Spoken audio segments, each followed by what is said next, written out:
Pues bueno, hola Kenia, ¿cómo estás? ¿Cómo están? Buenos días a todas, a toda y a todos. ¿Cómo están? Qué Muy gusto a bien. sus órdenes. Oye Kenia, pues Presidente. para aprovechar el tiempo de todos, déjame presentarlos. Nos está acompañando hoy Juan de Dios Incunegui, que tuviste la oportunidad de conocerlo por allá en Istambul, en la UIP. Ha sido un gran aliado del PAN, un gran aliado de nosotros en la UIP y además un gran amigo. Él representa la Universidad Austral y tiene mucha relación con toda Latinoamérica y con los legisladores en Latinoamérica en particular y en la UIP en lo institucional. Y quiero presentarte también a la senadora María Clara Posada, Kenia. María Clara es senadora del Partido Centro Democrático, acaba de ser electa, está empezando el mandato, es muy cercana a la senadora Paloma Valencia, que si todo se acomoda y el pueblo colombiano así lo decide, será la próxima presidenta de la hermana República de Colombia y trae un tema porque pues están en pleno proceso electoral. La elección es el día 31 de mayo en la primera vuelta y la segunda vuelta el 21 de junio. Y María Clara, quiero presentarte a la diputada Kenia López Rabadán. Kenia, además de ser gran amiga, es una de las líderes más fuertes de nuestro partido en México. Antes fue senadora de la República en la legislatura anterior y ahorita está como presidenta del Poder Legislativo en México. Es una persona sumamente comprometida y ahora sí que es más, en México somos el país, yo creo que más ha impulsado la paridad de género y todas las causas feministas, y Kenia fue de las artífices de esa ley que hoy nos da paridad en ambas cámaras. Entonces, si quieren, los dejo, María Clara, para que nos expliques un poco y luego Kenia, para que tú intervengas. Muchas gracias, diputado. Muchas gracias, presidente, a usted por estarnos acompañando y a Juan de Dios por propiciar estos espacios que son tan importantes para el momento democrático que enfrenta Colombia. Presidente, le cuento, la pongo en contexto primero de quién soy, como profundizando un poco en lo que habló el diputado y luego de la razón que nos ocupa. Yo soy María Clara Posada, soy senadora electa a partir del 8 de marzo por el Partido Centro Democrático. Nosotros hoy tenemos la bancada más fuerte de la oposición. Este es el partido que fue fundado por el presidente Álvaro Uribe Vélez, que sigue siendo su líder natural y quien, pues hoy, junto con Paloma, recoge las banderas de la oposición en nuestro país. Nosotros estamos acompañando hoy a Paloma Valencia en su candidatura hacia la presidencia después de una tragedia que ustedes conocieron, que vivimos no solo al interior del partido, sino el país en pleno con el asesinato a sangre fría de Miguel Uribe Turbay, que era uno de los candidatos con mayor opción. Y bueno, después de recuperarnos de ese golpe tan doloroso, corrimos en unas elecciones. Nosotros no tenemos primarias, pero funciona como si fuese unas primarias que son la consulta, y ahí resulta elegida Paloma Valencia como la candidata de este bloque que es hoy mayoritario de la oposición, pero que no es la única candidata de la oposición, porque como pasa en la mayoría de nuestros países, es difícil ponernos de acuerdo y la oposición hoy se encuentra dividida. Eh, Después del 8 de marzo arrancamos pues con Paloma Valencia a recorrer todo el país buscando lograr un cambio, presidente, de cara a las elecciones del 31 de mayo. Y en ese proceso que lo antecede, como les decía yo, el episodio tan doloroso de Miguel Uribe Turbay, pues nos dimos cuenta que simplemente hoy en Colombia no hay condiciones para que se realicen unas elecciones libres. Y básicamente son por tres razones. La primera, la sociedad está profundamente polarizada por cuenta de un gobierno que ha querido sembrar esa división para precisamente a partir de la rabia y el resentimiento lograr que votemos unos en contra de otros y no a favor del país. La segunda, territorios cooptados fuertemente por grupos delincuenciales. Un inmenso porcentaje hoy del país está con presencia de los grupos criminales y narcotraficantes, y 339 municipios de 1.102 no tienen hoy condiciones para que se puedan celebrar las elecciones por temas de seguridad. Y la tercera, un gobierno que ha sido cómplice y que termina legitimando de cierta manera el accionar de estos grupos delincuenciales con pasividad u omisiones que han terminado incluso pues en la muerte de candidatos presidenciales o en amenazas reiteradas como pasó esta semana contra la vida e integridad de los candidatos de la oposición. Paloma Valencia esta semana recibe una nueva amenaza de la que fue informada por el mismo gobierno, aunque hoy el gobierno dice que no, pero el gobierno la informó sobre el hecho de que le están poniendo a su vida 2.000 millones de pesos como precio. Es decir, con 2.000 millones de pesos quieren que alguien levante la mano para atentar contra Paloma Valencia y pues está identificada que es una amenaza de las disidencias de las FARC, que fue lo que quedó después de esos acuerdos de paz que desconocieron la voluntad general de los colombianos tras el plebiscito. Entonces, como el contexto general, presidente, yo solo quiero como ir profundizando en cada uno de los aspectos para después terminar en la solicitud que nosotros pues queremos plantearles a ustedes como defensores de las ideas de la democracia y de la libertad para que acompañen a Colombia en este momento tan desafiante. Este proceso, como les decía yo ahora, electoral en Colombia, está atravesando una crisis estructural que es la convergencia de esos tres factores pues, que yo le comentaba ahora. Esto está fundamentado todo absolutamente en datos que fueron condensados en un informe que se le presentó a la CIDH para que ellos también estuvieran alertas sobre las amenazas de las que está siendo víctima hoy Colombia, que en últimas pues termina en una cooptación territorial por parte de actores armados ilegales que deja de ser un fenómeno periférico para convertirse más bien en una variable que es determinante para el proceso electoral. Les comentaba ahora que según un informe de la Misión de Observación Electoral, en Colombia hoy hay 339 municipios que están bajo amenaza de violencia política y de control coercitivo. Eso quiere decir que en esos municipios no vamos a tener condiciones para desarrollar las elecciones. Esas amenazas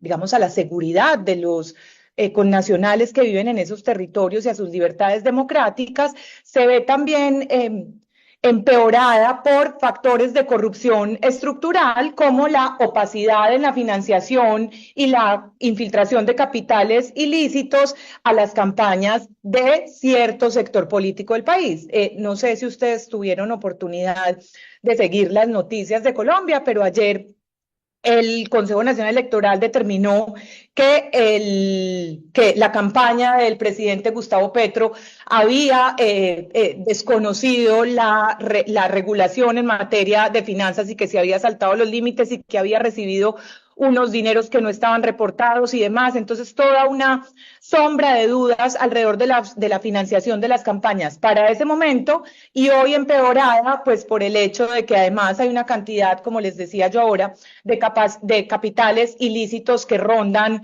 el devenir democrático. Entonces, lo que hace muchísimo más grave esta situación es que hay una omisión manifiesta del Estado para prevenir esas agresiones y para neutralizar el control territorial configurado en un modelo que ellos crearon que se llama la paz total, que solo ha servido para levantar órdenes de captura a los peores criminales y narcotraficantes que Colombia haya tenido y permitirles que se muevan a sus anchas por todo el territorio. Hoy, presidente y diputado y Juan de Dios, hay 126 municipios que se examinaron con lupa, que fue donde el partido del presidente Gustavo Petro tuvo la mayor votación en las elecciones parlamentarias pasadas, y esos 126 municipios equivalen al 54,9% de la votación total de esa fuerza política. Entonces, ¿por qué les hago yo énfasis en esta circunstancia? Porque cuando a uno le dicen, sí, pero esos son los territorios apartados y finalmente el Pareto está concentrado en las grandes regiones, pues Colombia particularmente logra tener un 55% de los votos en esos municipios que están hoy cooptados por la delincuencia y la criminalidad, lo que hace supremamente difícil que podamos pues, partir de condiciones de equidad. Eso es lo primero en cuanto a violencia. Lo otro, se los comentaba también al principio, hay una vulneración masiva a los derechos a la vida e integridad personal de los actores electorales de la oposición, que se ha traducido no solo en el magnicidio de Miguel Uribe, ni en las amenazas de Paloma Valencia y de Abelardo de la Espriella, el otro candidato de la oposición, sino incluso en amenazas a varios de los parlamentarios de esta línea política que dificulta entonces su presencia en los territorios del país para hacer campaña y para transmitir el mensaje de Paloma Valencia, pero además configura otra omisión del gobierno porque son llamados que, aunque son reiterados y aunque se tramitan como lo ordena la ley y la Constitución, están siendo desatendidos. Entonces no hay ni fortalecimiento de los esquemas, ni fortalecimiento de las condiciones de seguridad por parte del gobierno nacional, lo que hace muchísimo más vulnerable las condiciones pues de los políticos de la oposición. En tercer lugar, esto no es una novedad para países como el nuestro, pero aquí hay una particularidad y es que hay una violencia digital con un discurso de odio y de desinformación que es muchas veces pagada con recursos públicos. El país ha conocido reiteradas denuncias que dan cuenta de cómo entidades del orden nacional terminan entregando contratos a bodegas, las llamamos nosotros, o militantes digitales, para proyectar falsas tendencias de apoyo o para difundir falsas narrativas que al final también terminan distorsionando la realidad de los votantes. Eso uno pensaría que pues en política eso sucede, pero lo que está mal es que suceda con plata de los contribuyentes colombianos, que también, como les decía yo ahora, pues plantea un tablero de partida en absoluta condición de desigualdad, que se ve incluso profundizado por el hecho de que pese a que nuestro país contempla constitucionalmente, digamos, como un derecho que tiene la oposición a tener igual presencia en los medios de comunicación, los medios de comunicación gubernamentales hoy están únicamente volcados a apoyar la candidatura de Iván Cepeda, que es el heredero de este modelo de Petro y quien profundizaría pues las reformas perversas que tanto daño le han hecho al día de hoy a Colombia. Ese es como el contexto, presidente, y nosotros entonces, ¿qué es lo que estamos reclamando, o más que reclamando, cuál es el soporte que estamos pidiendo ante la comunidad internacional democrática y liberal? Colombia hoy definitivamente está enfrentando pues esa crisis estructural que vulnera los derechos políticos y las garantías constitucionales de la oposición, ¿cierto? A esta vulnerabilidad se suma no solo las condiciones de seguridad, sino las condiciones que yo le hablaba anteriormente de comunicación y de desproporcionalidad como en el estatuto de la oposición para que todas las voces tengan el mismo espacio frente a la opinión. Y para finalizar, pues una inoperancia grotesca ya que raya en lo absurdo y una incapacidad de respuesta por parte del gobierno nacional frente a las distintas denuncias sobre amenazas o condiciones de vulnerabilidad a los distintos candidatos de la oposición o figuras que estamos llevando este mensaje a los territorios. Entonces, ¿qué es lo que nosotros pedimos? Nosotros solicitamos a la comunidad internacional dos cosas básicamente. Lo primero, un pronunciamiento sobre estos graves hechos que constituyen pues atentados contra los derechos políticos de los colombianos para que el resto del mundo ponga, como en su momento sucedió con Venezuela, los ojos en Colombia.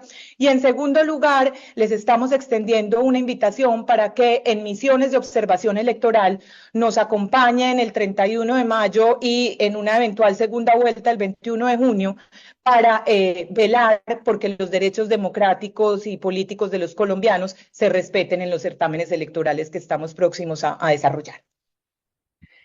Como les dije la vez pasada, cierro el micrófono para darle paso a la presidente o a cualquiera de ustedes y que podamos entablar el diálogo. Ay, no sé qué hice acá y boté como la pantalla. Ah, bueno, ya, volví. Perdón. Muchas gracias. Bueno, primero que nada, decirte, querida senadora María Clara Posada, es un gusto conocerte en esta etapa. Soy altamente defensora de los derechos de las mujeres y es espectacular escuchar a una mujer tan clara en sus posiciones, tan articulada en el mensaje para sus ciudadanos y por supuesto para el mundo. Muchas felicidades, senadora. Me parece que también hay que hacer un reconocimiento a tu candidata, a la candidata de tu partido, pues yo diría a una mujer muy valiente después de el antecedente que lamentablemente se tiene, por supuesto, con el asesinato de el candidato. Me parece que decirle a Paloma Valencia es una mujer valiente que está siendo un referente nacional e internacional. Por supuesto, ser una mujer con un discurso fuerte desde la oposición claramente requiere mucho talento y requiere mucha altura de miras. Así es que a ella y a ti, senadora, muchísimas felicidades. Esta historia que me has contado, déjame decirte, nosotros la vivimos aquí, en México. Yo hoy soy presidenta de la Cámara de Diputados. Represento a 500 legisladores de todos los partidos políticos. Sin embargo, soy una presidenta desde la oposición. El Partido Acción Nacional es la primera fuerza de oposición y por eso la estructura legal que tenemos en México le permite al Partido Acción Nacional presidir la Cámara de Diputados. Es, digamos, en orden descendente. El primer año legislativo es para la fuerza mayoritaria, que en este caso es el partido en el gobierno. El segundo año es para el Partido Acción Nacional, partido al que pertenece mi querido amigo César Augusto Rendón y una servidora. Y el tercer año será para el Partido Verde, que es aliado del gobierno y que en estructura, digamos, numérica en la Cámara de Diputados tiene el grupo parlamentario en tercer lugar. Somos aquí 6 partidos políticos representados en la Cámara de Diputados. Así es que lo primero que tengo que decirte, por supuesto, es que esta reunión siempre será bienvenida como mujer, como militante de oposición y, por supuesto, como una voz crítica a lo que a nosotros nos pasó en México en las elecciones anteriores. Yo acudí a instancias nacionales e incluso internacionales a visibilizar lo que estaba pasando en nuestro país. Y es increíble, pero bueno, justamente en estos días, en estas últimas horas, eh, pues la historia nos da la razón.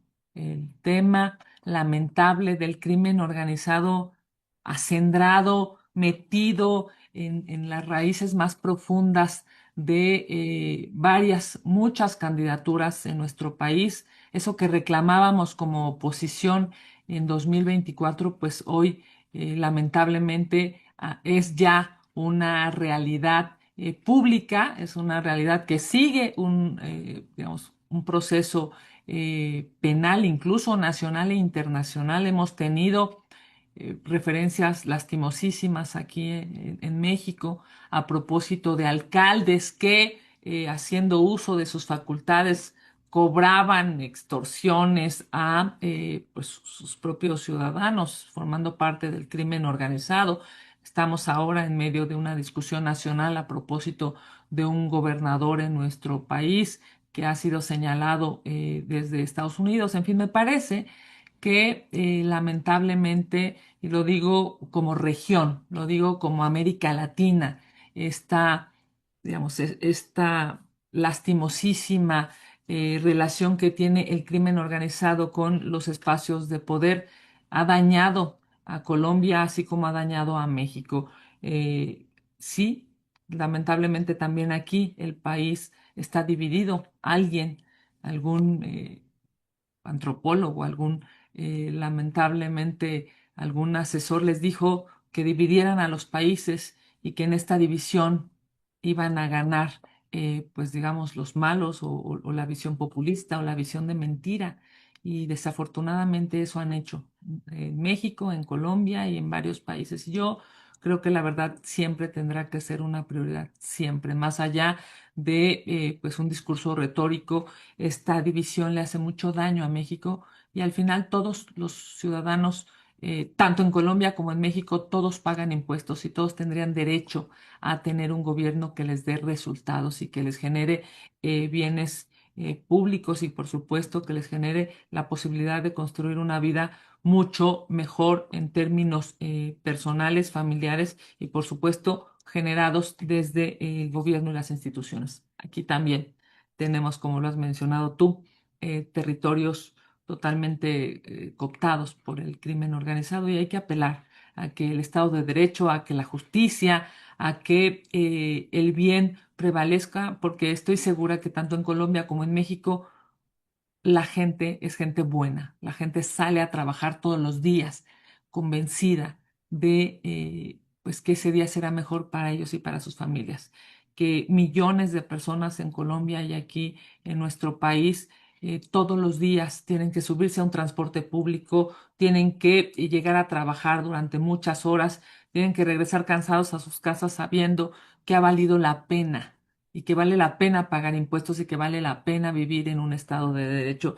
Nosotros, por supuesto, te lo digo sabiendo, escuchando, digamos, este proceso que están viviendo, querida senadora Posada, en Colombia, nosotros también aquí vivimos la violencia digital, esta que has mencionado, y que lamentablemente hay muchas razones para suponer que desafortunadamente mucha de ella se paga desde el erario, y eso es terrible porque el erario debería de invertirse en medicinas, en seguridad, en transporte público eficiente, debería de invertirse en escuelas de calidad, no en bots para violentar a algún partido de oposición o algún adversario político.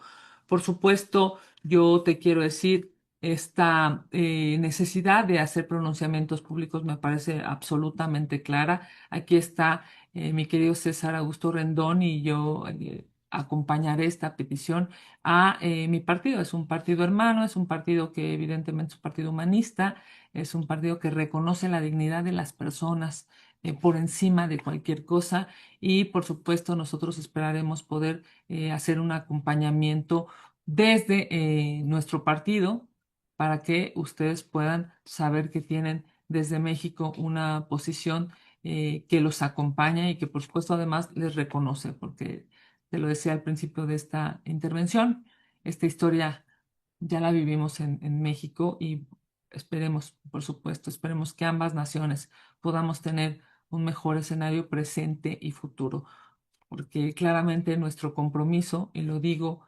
esto además de como panista lo digo, como presidenta de la Cámara de Diputados, siempre será mejor tener elecciones libres en todo el mundo, en todas las naciones, con todas las visiones ideológicas. Siempre será mejor tener elecciones libres y también tener elecciones seguras, donde las personas, mujeres y hombres que decidan competir, puedan hacerlo en igualdad de circunstancias, incluso teniendo la certeza de que su vida no está en peligro.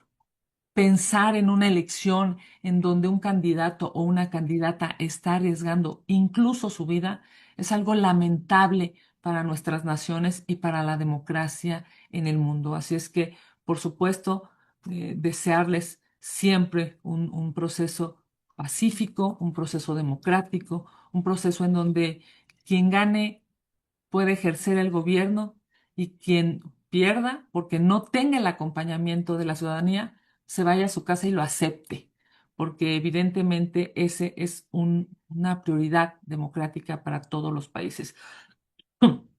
Yo te reitero, por supuesto, mi reconocimiento, querida senadora Posada. Muchas gracias, querido Juan de Dios. Qué gusto verte en persona y ahora en vía digital.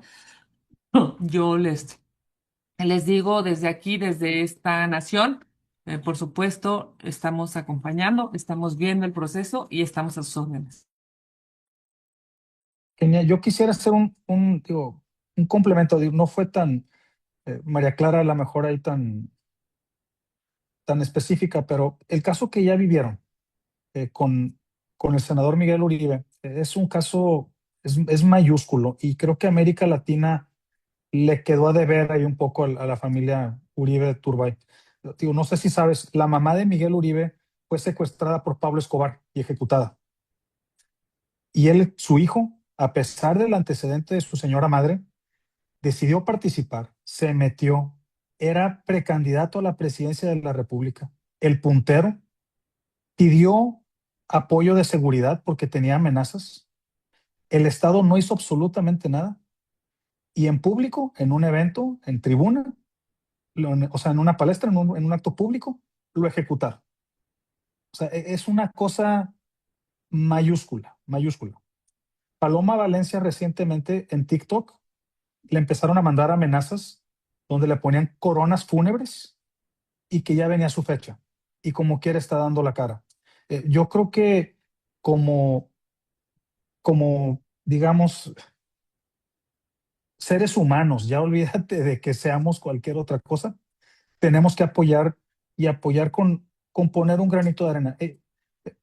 María Clara trae una petición concreta que creo que a lo mejor podemos apoyar, a lo mejor Moisés ahí nos puede ayudar.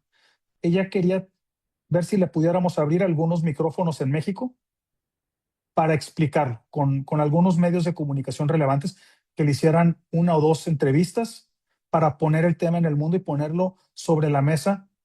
Y ella está llevando esta parte de comunicación, de informar. Lo que quieren replicar es lo que hizo María Corina Machado con mucho tiempo y mucho esfuerzo, que es hablar, hablar, ponerlo, porque si no, si dejamos que el eco que hacen las redes y que hace el Estado colombiano, como lo hace en su momento México con los bots y las granjas que has mencionado, te apagan. Y creo que en ese sentido, a lo mejor abrir ciertos espacios y si hay Moisés a lo mejor nos pudiera apoyar, creo que sería muy valioso. Van a poner una denuncia con lo que le está pasando a la candidata, a Paloma, en la UIP. Va a caer en la Comisión de Derechos Humanos de los Parlamentarios, donde estoy hoy, y vamos a darle celeridad para empujar eso. Van a poner otras denuncias de otros parlamentarios que han sido amenazados. Entonces, creo que hay una pequeña ventana. Las encuestas los favorecen. El oficialismo trae ronda entre un 40 y 45. O sea, si no se roban la elección, Colombia va a regresar a la democracia. Acuérdate, el presidente Uribe fue el que ordenó Colombia. Y desafortunadamente, como nos pasó en México, cuando tienes buenos gobiernos, como tú sabes, el caso de Baja California y la propia República Mexicana, la gente se le olvida. Y luego viene un populista, embustero, y te echan hay una sarta de mentiras y te polarizan y ganan. Ahorita la opinión pública tienen esa ventaja en las encuestas. Y no solo eso, tienen la mayoría en el poder legislativo. Entonces, no, digo, creo que sería irresponsable de nuestra parte dejarlos solos en este momento. Querido Bueno, pues muchas César, qué gusto verte. Amigo mío, ay, es que ayer, déjame les cuento, ayer cerramos periodo de sesiones y aquí estábamos hace unas horas trabajando. ¿Estás ya en tu estado? ¿Estás allá? Sí, sí, Ah, acá estoy. muy bien, qué bueno. Juan de Dios, qué gusto. Un privilegio, presidenta, gracias. Qué gusto a tus órdenes, como siempre. Senadora, Igualmente. de verdad que es maravilloso escucharte, talentosísima, talentosísima, qué bien. Qué bueno por Colombia, qué bueno por ti, qué bueno por Colombia, tener mujeres tan brillantes. Muchas gracias, presidente. Y el sentimiento es mutuo, de verdad que salgo muy complacida por esta reunión y qué bueno oír voces femeninas cambiando la política también con el respeto acá de los caballeros que nos acompañan, Sí, pero pues. qué bueno poder trabajar en este equipo sólido, ¿cierto? Muchísimas gracias. Mucho Muy bien. gusto. Aquí estamos, acompañándoles. Cuídense mucho, Gracias, por favor. Cuídense mucho. Chao, muchas Bye. gracias. gracias. César, Chao, adiós. diputado, gracias por todo. Bye, chao.